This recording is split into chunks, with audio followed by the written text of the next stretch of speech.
ഫെയ്ത്തിൽ നിങ്ങൾ ചലിക്കാൻ തുടങ്ങണം.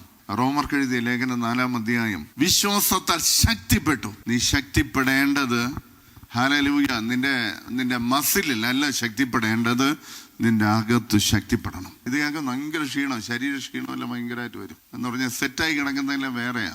ഇനി ഒന്നും നടക്കത്തില്ലെന്ന് ചിന്തിച്ച് ഇങ്ങനെ ഇരിക്കുന്ന പലരും പറയുന്നത്, എന്റെ കാലം കഴിഞ്ഞ് ഇനി മക്കളുടെ കാലത്തെങ്കിലും ഒരു ഉയർച്ച കിട്ടിയാൽ മതിയെന്ന് ചിന്തിക്കുക. സ്തോത്രം. നിന്റെ കാലത്ത് നീ ഒരു വളർച്ചയും ഉയർച്ചയും ഉണ്ടാകുമെന്ന് വിശ്വസിക്കണം. ദൈവത്തിന്റെ വാഗ്ദത്തവും ഏജ് മാറ്റി യാതൊരു വിഷയവുമില്ല. ഡയബറ്റിക് ആയിട്ട് ഒരു വിഷയമില്ല, ഹാർട്ട് പ്രോബ്ലം ആയിട്ട് ഒരു വിഷയമില്ല. സാറയുടെ ജീവിതത്തിന്റെ മേലെ ദൈവം അത് ചെയ്തതാ, അബ്രഹാമിന്റെ ജീവിതത്തിൽ അത് ചെയ്തതാ.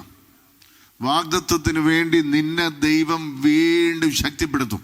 ഹല്ലേലൂയ. നിങ്ങളുടെ ചെവിക്കകത്ത് സെറ്റായി കിടക്കുന്ന ഒരു കാര്യമല്ല ഞാൻ ഇത് പറയുന്നത്.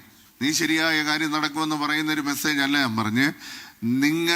നിങ്ങൾ ഒരു അത്ഭുതമായി മാറണമെങ്കിൽ ഹല്ലേലൂയ, നിങ്ങൾ കേൾക്കുന്നത് വിശ്വാസത്തോടെ അകത്ത് അത് അങ്ങോട്ട് കത്തണം.